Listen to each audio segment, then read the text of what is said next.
Sponsored by the Montana Television Network. Montana This Morning continues on Montana's News Leader.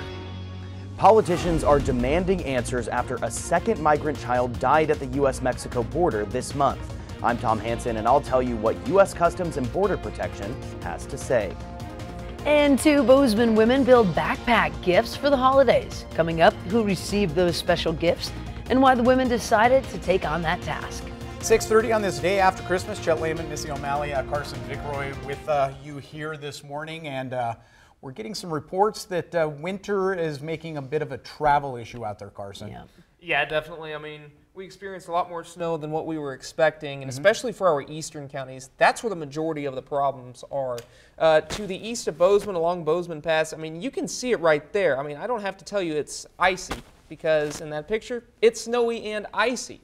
Satellite and radar temperatures are in the teens and 20s. That snow threat is coming to an end, but it's already made its impacts, and we're going to see snow and ice through the afternoon because I do not expect us to get above freezing. There you go. Homestake, Bozeman Pass, both reporting snow and ice, and so is Gallatin Canyon, and that will continue. It's not as bad in Butte as it is in Bozeman. Temperatures are in the single digits, so make sure you bundle up before heading out the door this morning. Similar story for Bozeman. We're a little warmer, but still below freezing, so there will be icy patches this morning on those area roadways. We'll time out the snow for you and give you an idea of when we can expect our next snowstorm coming up on Montana This Morning. Chet and Missy.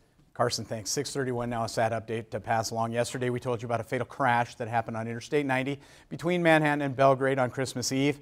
Now the Montana Highway Patrol has confirmed that 2 people are dead in that 3-vehicle collision. According to troopers, a 1994 Mercury Grand Marquis traveling on Interstate 90 near Manhattan about 11 o'clock on Christmas Eve when slick roads and speed caused that car to slide through the median, crash head-on into a semi, which then hit a 2010 Ford Edge.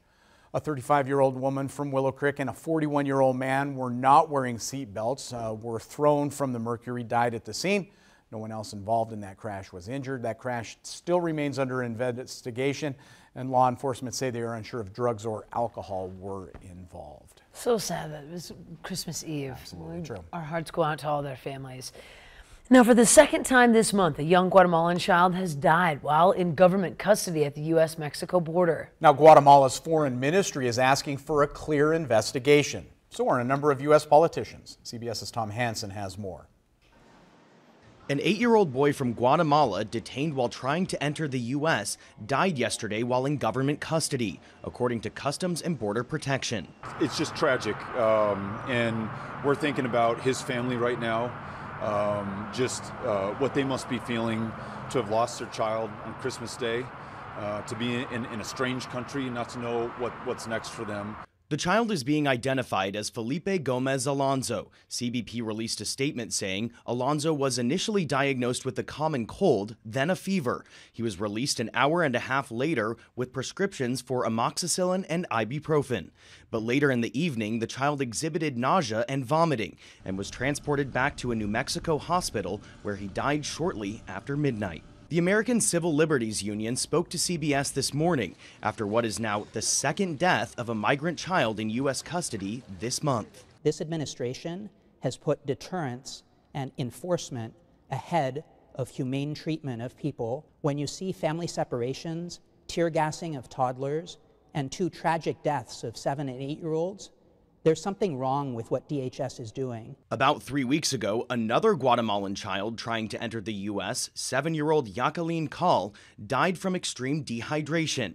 U.S. officials say there will be an independent and thorough review of both deaths. Tom Hansen, CBS News, New York. Now, officials have not released a cause of death in this latest incident. The hospital says it cannot comment due to privacy concerns. When asked for a response, ICE says it is unable to respond to media requests during the government shutdown. And Great Falls police were called to a home for a Christmas Day standoff. A caller said that a man, later identified as 50-year-old Calvin Osborne, displayed a handgun, and the caller did not know who the man was.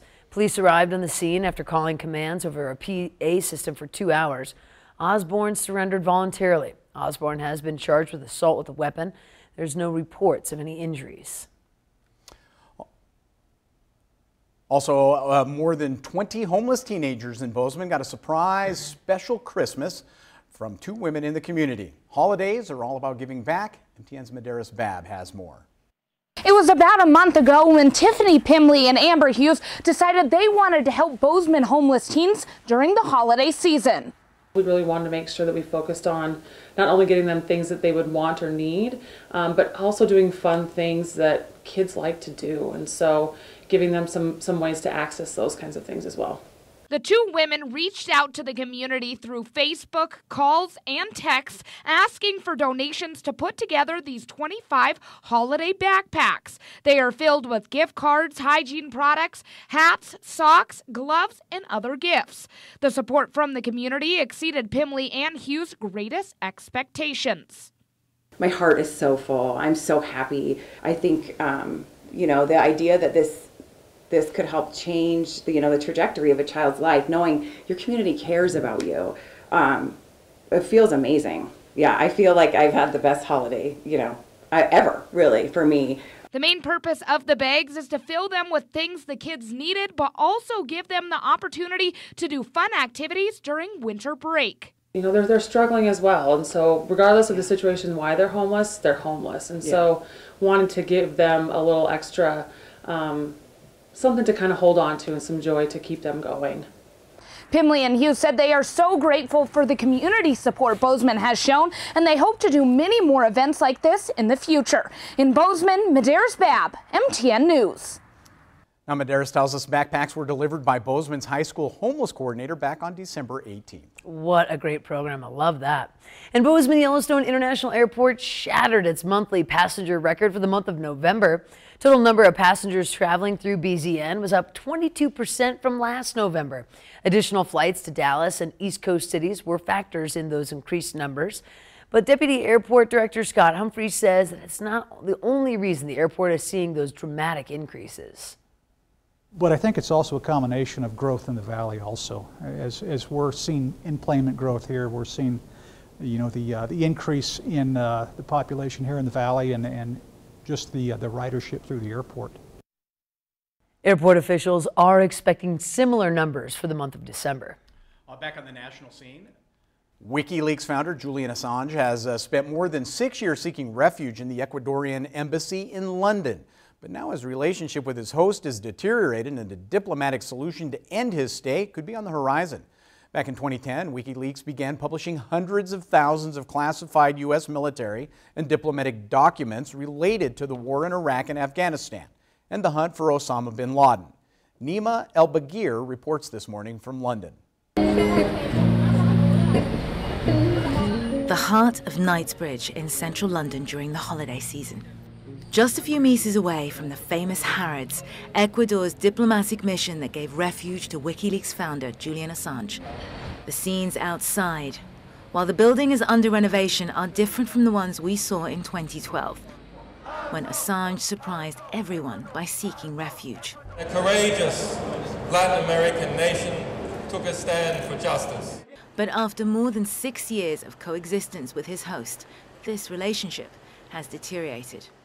Although Ecuador's president, Lenin Moreno, reiterates his government has been looking for a diplomatic solution to end his stay, he says Assange is an inherited problem. If the British government guarantees his life, I think it is in his best interest to hand himself over to British justice. Moreno's government imposed new rules to his guest as a condition to continue his asylum. Assange's visitors have been restricted and need to be authorized by Ecuador. He's also required to pay for his own food, laundry, and medical care, along with having to take better care of his cat. The cat has since left, and the WikiLeaks founder must not interfere in other countries' matters.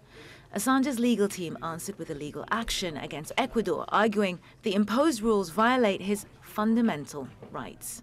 After months of isolation, the WikiLeaks founder appeared in court hearings in Quito via video conference. Assange accused Moreno's government of preparing to revoke his asylum and claimed his stay inside the embassy has become a solitary confinement. The new regulations that are trying to impose on Julian only look to break Julian Assange's will so he can leave the embassy voluntarily. Assange remains the subject of an arrest warrant in the UK for violating his bail conditions. The WikiLeaks founder and his supporters insist he would be extradited to the US and face charges as retribution for his work with WikiLeaks. In November 2018, US federal prosecutors in the Eastern District of Virginia mistakenly revealed references to possible secret charges against Assange in a court filing. A spokesman for the US Attorney's Office said the court filing was made in error and called the mention of Assange an administrative error. For what it really is. Trump's Secretary of State Mike Pompeo called WikiLeaks a non-state hostile intelligence service, while then U.S. Attorney General Jeff Sessions said Assange's arrest was a priority. A deteriorating relationship that has sparked speculation over Assange's fate. Nermal Barer, CNN, London.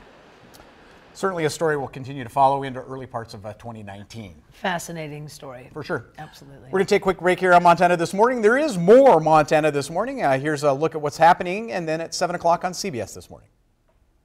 The American Heart Association is helping students get more active. I'm Chris Martinez with the nationwide warm-up prepping kids for success. Ahead on CBS This Morning, we'll talk to the Customs and Border Protection Commissioner after an 8-year-old in the agency's custody died on Christmas Eve, marking the second child death this month. Plus, a top Wall Street trader explains what you can do to protect your investments in the new year as stocks are on track for the worst December since the Great Depression. We'll see you at 7.